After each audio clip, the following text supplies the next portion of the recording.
Hello everyone, आप सभी का स्वागत है इस चैनल पर। आज जो मैं आपको बताऊंगा संस्कृत कक्षा 10 मंदाकिनी वर्णम।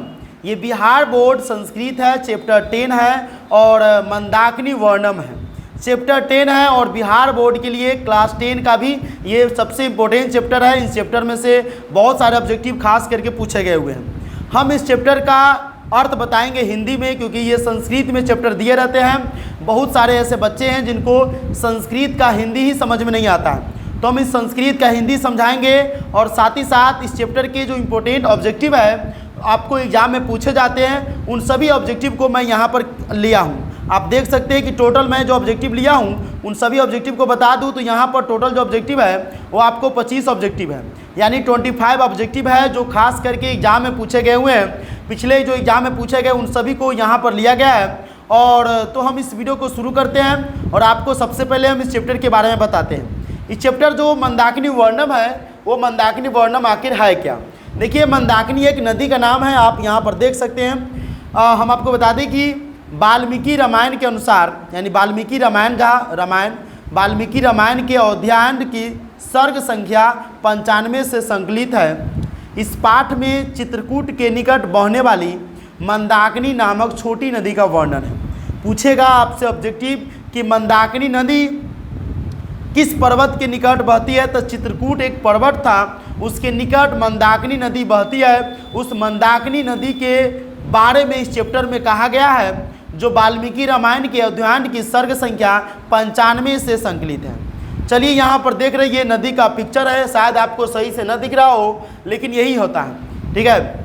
चलिए हम यहाँ पर आपको बता दें प्रस्तुतः पाठ वाल्मीकि रामायणस्य अध्यायकांड 95 तमामतः सर्गातः संकलित वनवास प्रसंगे रामः सीतया लक्ष्मणेन च स चित्रकूट प्राप्नोति।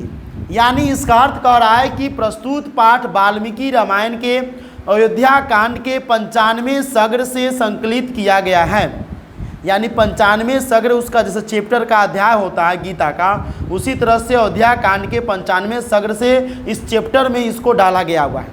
वनवास प्रसंग में राम, सीता और लक्ष्मण के साथ चित्रकूट पहुंचते हैं। यानी जब वनवास हुआ, आप रामायण देखे होंगे, तो वनवास जब होती है तो वनवास में राम जी सीता और लक्ष्मण के साथ चित्रकूट पहुंचते हैं। तत्र स्थितांग मंदाकिनी नदी वर्ण्यंग सीता संबोधयति। जहाँ पर क्या करते हैं, राम जी सीता जी को मंदाकिनी नदी के वर्णन करके संबोधित करते हैं। हम इसका हिंदी बढ़िया से समझाएंगे। यंग नदी प्रकृति कै रूपादाने सम्मिलिता चिंतन हरति अस्या वर्णन कालिदासो रघुवंश काव्यपि यानी त्रयोदश वर्ग करोति। अनुष्टुपछंदति महर्षि वाल्मीकि मंदाकिनी वर्णन प्रकृति यथार्थ चित्रण करोति। इसका अर्थ आपको बढ़िया से समझना है, क्योंकि आपको कह देगा मंदाकिनी वर्णन का अर्थ लिखे या भावार्थ लिखे, 5 नंबर में भी पूछ सकता है। तो यहाँ स्थित मंदाकिनी नदी का वर्णन करते हुए सीता को कहते हैं, कौन कहते हैं, तो राम जी कहते हैं, यह नदी प्राकृतिक संपदाओं से घिरी होने के कारण मन को आकर्षित करता है। यानी प्राकृतिक जो संपदा है, नेचर देखते हैं कि बहुत सारे आदमी को अट्रैक्ट करता है, यानी आकर्षित करता है। तो कह रहा है कि यह नदी जो है प्राकृतिक संपदाओं से घिरे होने के कारण मन को अपनी तरफ आकर्षित करता है। इसका वर्णन कालिदास ने रघुवंश काव्य में 13वें सर्ग में किया हुआ है। यानी इसका वर्णन जो है मंदाकिनी वर्णन का जो है वह कालिदास ने भी रघुवंश काव्य के 13वें सर्ग में वर्णन किया हुआ है। अनुष्टुप छंद में महर्षि वाल्मीकि मंदाकिनी वर्णन में प्रकृति का यथार्थ चित्रण करते हैं। यानी यह जो नदी है उस नदी के अगल बगल में ऐसा मनमोहक चित्र है जो प्रकृति से रिलेटेड है और आदमी को मनमोहित करता है। जैसे आप केदारनाथ जाएंगे, आप पहाड़ी एरिया में जाते हैं और वहाँ पर आप एक्चुअली केदारनाथ गए होंगे तो इसके बारे में तो आपको बताने की कोई ज़रूरी ना होगा, ठीक है। उसके बाद आप शिमला गए होंगे, कश्मीर गए होंगे, तो वहाँ पर जो नदी है वो आदमी को अपनी तरफ अट्रैक्ट करता है, क्योंकि जो सुंदर चीज़ होता है वो अपनी तरफ अट्रैक्ट करता है। आप उस तरह के चीज़ को कभी फील ना किए हो रहते हैं, वहाँ पर जाते हैं तो शांति फील करते हैं, अलग अलग प्रकार के आपके मन में भावना उठता है, मन करता है कि इसी जगह पर हम रहे। आपका मन ये भी करता है कि हमारा जन्म जो है क्यों नहीं इस जगह पर हुआ है। ठीक है, आप अलग अलग प्रकार के क्वेश्चन करने लगते हैं। विचित्र पुलिनांग रम्या हंस सार ससेविताम कुसुमय रूप संपना पश्व मंदाकिनी नदियम। यानी राम जी कह रहा है, राम जी कह रहे सीता जी से, हे सीते, फूलों से परिपूर्ण हंस सारस से सेवित और रंग बिरंगी तटों वाली सुंदर मंदाकिनी नदी को देखो। यानी राम जी सीता जी को कह रहे हैं कि हे सीते, फूलों से परिपूर्ण, यानी वो जो नदी है उसमें फूल उगा हुआ है, जैसे नदी में कमल का फूल उगता है उस तरह से है, उसमें हंस है, सारस है, सब घूम रहा है और अट्रैक्ट कर रहा है। तो वही कह रहा है रंग बिरंगी तटों वाली सुंदर मंदाकिनी नदी को देखो। उसके बाद कह रहा है कि नाना विधि अस्ति ररूप हैविरता पुष्प फल द्रुमम राजंती राजरस्य नली निम्ब सर्वतः। यानी कह रहा है हे सीते, अनेक प्रकार के फल फूलों के वृक्षों से घिरा हुआ किनारा राजाओं के सरोवर के समान सभी जगह प्रतीत हो रहा है। यानी राम जी सीता जी को कह रहे हैं कि हे सीते, ये नदी जो है ये ऐसा लग रहा है कि किसी राजा के सरोवर के समान, क्योंकि जिस तरह से एक राजा का सरोवर होता है, फूलों से सजोभित होता है, सजोभित, उसमें हंस सरोवर में घूमते रहते हैं, अलग अलग प्रकार के फल फूल उसके चारों बगल से लगे रहते हैं। जिस तरह से राम जी जब वनवास की तरफ जाते हैं तो राम जी सीता जी जो होता है लंका में चली जाती है रावण के द्वारा, तो हनुमान जी जब जाते हैं रावण के बगीचा में, तो आप देखते होंगे कि उसका दृश्य जो है रामायण में दिखाया गया हुआ है और कितना मनमोहक उनका दृश्य होता है। उसी तरह से राम जी कहते हैं कि हे सीते, अनेक प्रकार के फल फूलों के वृक्षों से घिरा हुआ किनारा राजाओं के सरोवर के समान सभी जगह प्रतीत हो रहा है। आगे देखते हैं, मृग यूथ निपितानी कुलसा मभासी सांप्रतम तीर्थानी रामण्यानी रति सजनयंती में। यानी राम जी कह रहे हैं कि हे सीते, अभी हिरणों के समूह द्वारा पिए गए जल गंदे हो गए हैं, जो मन को मोहित करने वाले तीर्थों के प्रति मेरे मन को जगा रहे हैं। अर्थात यहाँ की सुंदरता, पवित्रता एवं प्राकृतिक सौंदर्य को देखकर मेरे मन में प्रेम रस का संचार करने लगा है। प्रेम रस जो है इसमें संचार करने लगा है। तो आप देखिए, यानी सीता जी को कह रहे राम जी कि आप जो अभी देखे हैं कि जो भी हिरणों का समूह था पानी पिया है, तो पानी पीने के बाद पानी घकुरा जाता है, उछल कूद होने लगता है, गंदा हो जाता है। तो वही कह रहा है कि गंदे हो गए हैं जो हमारे मन को मोहित करने वाले तीर्थों के प्रति मेरे मन को जगा रहा है। अर्थात यहाँ की सुंदरता, पवित्रता एवं प्राकृतिक सौंदर्य को देख करके मेरे मन में प्रेम रस का संचार करने लगा है। ठीक है, अगला हम देखते हैं, जटा जीन धारांग काले वलक लोत्रवास ऋष्यस तब गाहनते नदी मंदाकिनी प्रिय। यानी यहाँ पर राम जी पुनः सीता जी से कह रहे हैं, हे प्रिय सीते, जटा और मृगचम धारण करने वाले और पेड़ की छाल को वस्त्र रूप में धारण करने वाले ऋषिगण तो इसी मंदाकिनी नदी में स्नान करते हैं। यानी कृष्ण कह रहे हैं कि यानी सीता जी को राम जी कह रहे हैं कि जटा और मृग चर्म, जटा मतलब आप देखते होंगे साधु संत का जटा, यानी मूड़ी में यानी माथे पर जो बाल रहता है वो जटा की तरह पूरा गुठला गुठला रहता है, और मृग चर्म यानी मृग के जो चमड़ा रहता है उसको पहने रहते हैं। धारण करने वाले पेड़ की छाल को वस्त्र रूप में धारण करने वाले ऋषिगण होते हैं, तो इसी मंदाकिनी नदी में आकर के स्नान करते हैं। तो हमको ये देखना है। आदित्यमुपतिष्ठने नियम धूर्दभाव एते परे विशालाक्षी मुन्यंग संसितवर्ता। यानी कह रहा है, हे विशाल नयन वाली सीते, ये श्रेष्ठ तथा प्रशंसनीय व्रत रखने वाली मुनि लोग अपनी बाहों को ऊपर किए हुए सूर्य की उपासना में लगे हुए हैं। यानी देखते होंगे पिक्चर सब, तो पिक्चर में क्या होता है कि आदमी सब एक पैर पर खड़ा होकर के ऊपर पैर किया हुआ है और अपनी भगवान के तरफ उपासना करते रहते हैं। तो ये राम जी सीता जी से कह रहे हैं, मारुतो दद त शिखरे प्रणीत इन इव पर्वतः पादपे पुष्पपंत्राणि श्रीजद भीर्भीतो नदीमः। हे सीते, नदी के चारों ओर फूल एवं पत्तों से युक्त एवं हवा में चलायमान शिखर से पर्वत झूमते हुए जैसे लग रहे हैं। यानी राम जी सीता जी से कह रहे हैं कि नदी के चारों ओर फूल लगा हुआ है, पत्ता लगा हुआ है, हवा में चलायमान शिखर से पर्वत झूमते हुए जैसे लग रहा है, और जैसे वो हिल रहा है, लग रहा है कि पर्वत पहाड़ पर कोई दृश्य जो है, अजीब तरह का दृश्य जो है हमारे मन को मोहित कर रहा है। अभी हम आपको दिखाते हैं, लेकिन थोड़ा लाइट को हम बढ़ा दें क्योंकि लाइन कटा पड़ा है। नहीं, क्वाचिन मन्नी मिनी नाकाशोदा कविच्युत प्लूनशालिनीम कवाचित सध जानकी न पश्य मंदाकिनी नदीमम।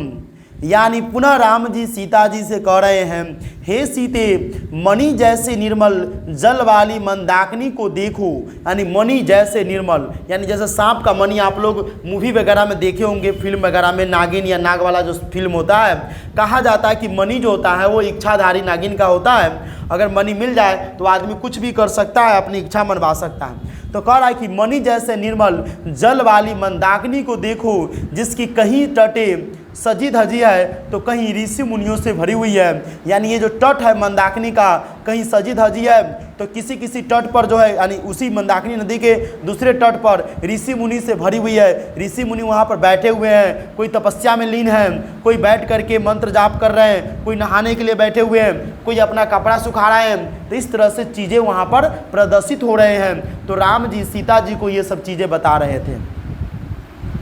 निर्धुतान वायुवाणं पश्य वितताणं पुष्प संचयाणं पोपलूयमानानं प्राणापश्च त्वं जलमध्याग्नं। यानी पुनः राम जी सीता जी से कह रहे हैं, हे सीते, वायु द्वारा उड़ाए गए फूल समूहों को देखो।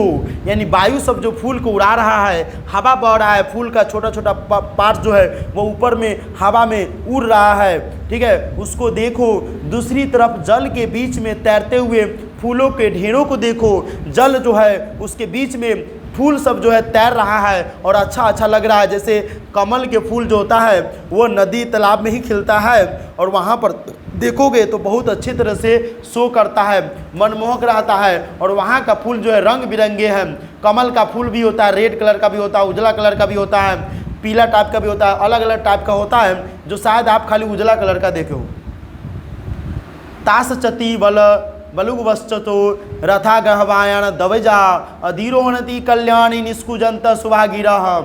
यानी हे कल्याणी, अत्यंत मीठी बानी वाली चकवा चकई पक्षी को देखो, जो मधुर आवाज़ से मंदाकिनी की शोभा बढ़ा रहे हैं। यानी पुनः राम जी कह रहे हैं दूसरे बातों में, दूसरे अर्थों में इनको सीता जी को बोल रहे हैं कि हे कल्याणी, सीता जी को बोले हुए हे कल्याणी, अत्यंत मीठी बानी वाली चकवा चकई पक्षी को देखो।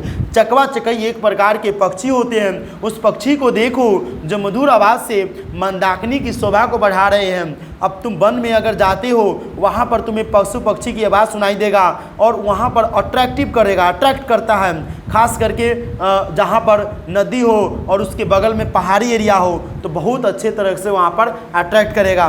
तो जैसे कहा जाता है कि कोयल की आवाज़ जो होती बहुत मीठी होती है, उसी तरह से चकवा चकई एक पक्षी होता है जो मधुर आवाज़ से मंदाकिनी की शोभा को बढ़ा रहा है। दर्शन चित्रकूटस्य मंदाकिनी न्याश्च शोभने अधिकं पूर्वाश्च मन्ये तव च दर्शनात्। यानी हे शोभने, यहाँ चित्रकूट और मंदाकिनी के दृश्यों का दर्शन जो हो रहा है, यह दृश्य तुम्हारे द्वारा किया गया अन्य दृश्यों के दर्शन से अधिक सुंदर माना जाएगा। यानी अभी तक तुम जितने भी दृश्य देखे हो, जितने भी दर्शन किए हो अलग अलग जगहों पर जा करके, उन सभी में इनका वर्णन, इनकी रूप, इनकी गाथा सभी में सबसे महानतम है। अभी हम इसका अर्थ तो बता दिए हैं, आपको अर्थ समझ में आ गया होगा, तो वीडियो को जल्दी जल्दी लाइक कर दीजिए। अभी हम इस चैप्टर के जो ऑब्जेक्टिव एग्जाम में पूछे गए हुए हैं उस ऑब्जेक्टिव को क्लियर कराएंगे।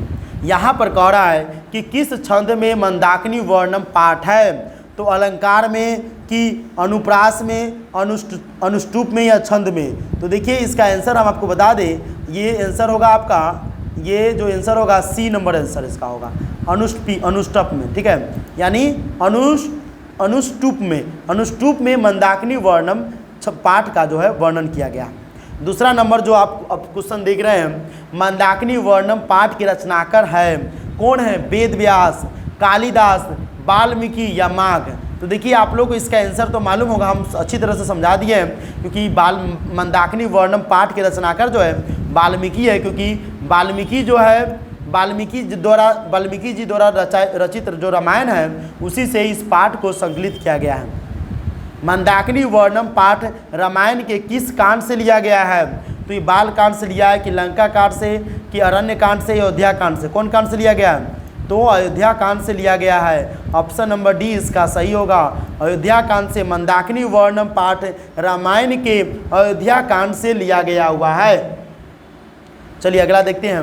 मंदाकिनी नदी किसके तालाब के समान दिखाई पड़ रहा है? इंद्र के, विष्णु के, कुबेर के या शिव के? तो देखिए कुबेर मतलब जो होता है राजा होता है, कुबेर जो होता है धन का मालिक होता है, वो राजा की तरह होता है, यानी मंदाकिनी नदी कुबेर के तालाब के समान दिखाई पड़ते हैं। मंदाकिनी नदी किस पर्वत के निकट बहती है? मंदार, हिमालय, चित्रकूट, राजगिरी? आप लोग इसका आंसर तो जानते होंगे, जल्दी से नीचे कमेंट करके बताइए और जल्दी से आप लोग मन में सोचिए और कमेंट कीजिए कि हाँ सर हम सही सोचे थे। तो हम आपको बता दें कि चित्रकूट नदी के निकट ये बहता, चित्रकूट पर्वत के निकट ये बहता है। मंदाकिनी नदी जो है वह चित्रकूट पर्वत है, उसी के निकट ये मंदाकिनी नदी बहता है। मंदाकिनी नदी का जल किसके पीने से गंदा हो गया? मंदाकिनी नदी का जल किसके पीने से गंदा हो गया? आप लोग जानते हैं खरगोश, गाय, मोर, हरिन। तो ये ऑप्शन नंबर डी होगा, इसके पीने से मंदाकिनी नदी का पानी जो था घुकरा गया था, गंदा हो गया था। रामायण के रचनाकार कौन है? रामायण के रचनाकार वाल्मीकि है कि व्यास है, तुलसीदास है कि कालिदास है? तो देखिए ऑप्शन नंबर तो ए आपको लग रहा होगा और यही आंसर इसका सही है, और यहाँ पर आपका आंसर भी दिया है, आप कंफर्म हो सकते हैं। तो रामायण की रचना जो है वो वाल्मीकि किए हुए हैं और महाभारत की रचना जो है वेद व्यास किए हुए हैं, ठीक है। कालिदास की कौन सी रचना है? रामायण की रघुवंशम की गीत गोविंद या हर्षचरित? कौन है? रघुवंशम। रघुवंशम में भी ये जो है वो मंदाकिनी नदी के वर्णन किए हुए, कालिदास भी वर्णन किए हुए हैं। राम किसको मंदाकिनी नदी दिखा रहे हैं? राधा को, माता को, सीता को, लक्ष्मण को? बताओ, ऑप्शन सबको मालूम होगा। सीता जी को देखा करके राम जी मंदाकिनी नदी की वर्णन के बारे में बता रहे हैं। वनवास प्रसंग में राम, सीता, लक्ष्मण के साथ कहाँ पहुँचते हैं? तो वनवास प्रसंग में राम, सीता, लक्ष्मण के साथ कहाँ पहुँचते हैं? विचित्रकूट, स्वर्णकूट, चित्रकूट या पर्णकूट? ऑप्शन आप सभी को मालूम होगा, ऑप्शन नंबर सी है। चित्रकूट जब पहुँचते हैं तो वहीं पर मंदाकिनी नदी होता है, जहाँ पर राम जी सीता जी को मंदाकिनी नदी के बारे में वर्णन करने लगते हैं। राम किसे संबोधित करते हुए मंदाकिनी नदी का वर्णन करते हैं? राम सीता का संबोधन करते हुए कि लक्ष्मण का कि केवट का कि वाल्मीकि का? आप इसका आंसर जानते हैं कि सीता होगा, लेकिन इसीलिए आप कॉन्फिडेंस हो जाइए।